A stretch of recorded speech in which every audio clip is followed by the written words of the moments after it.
then send down water from the clouds, so we give it to you to drink of, nor is it you who store it up.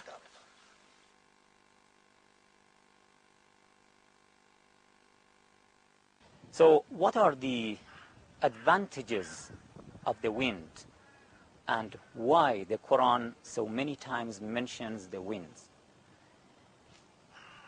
The winds, in fact, are a source of pollination.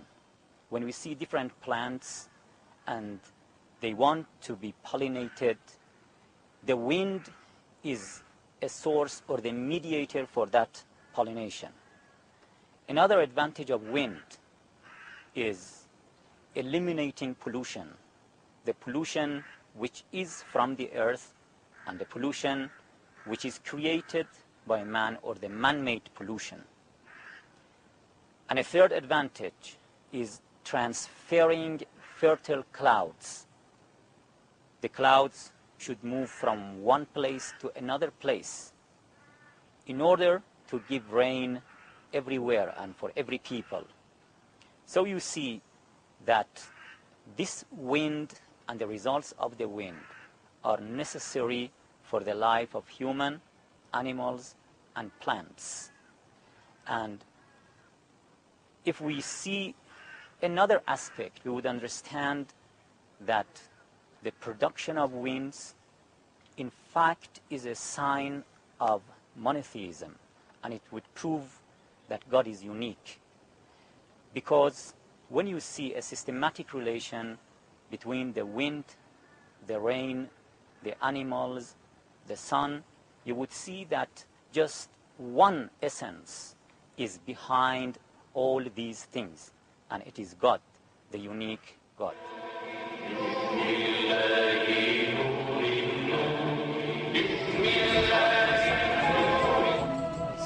I simply prayed, oh God, if you exist, then just give me a sign.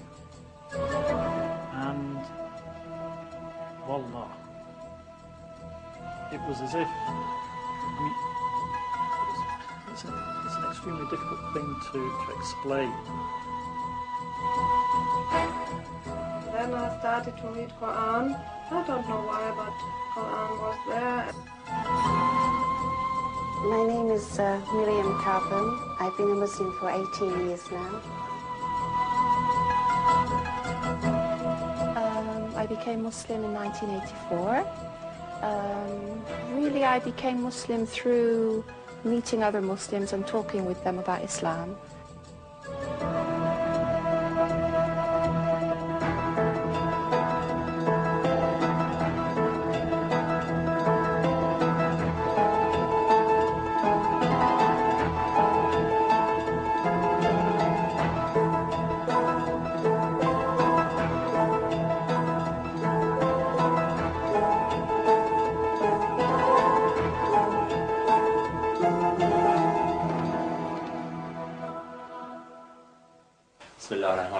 Introduce yourself to our viewers and also give us some background to your life in a way. My name is Kemal. I converted to Islam 5 years, coming 6 years. Before I converted to Islam, I was a Roman Catholic. I'm resident in the United Kingdom. I work as an environmental health officer. I'm married to a lady from Turkey. I have a young boy and 2 stepchildren. My brother also is on the verge of, shall we say, accepting Shahada. He is in fact married to a Turkish woman as well. And that's it. Hopefully when I retire from this country, a year or two's time, I should spend some time in Turkey, basically a few months, 3 months, 4 months over there. But that's how I first introduced. I first came into Islam completely by accident.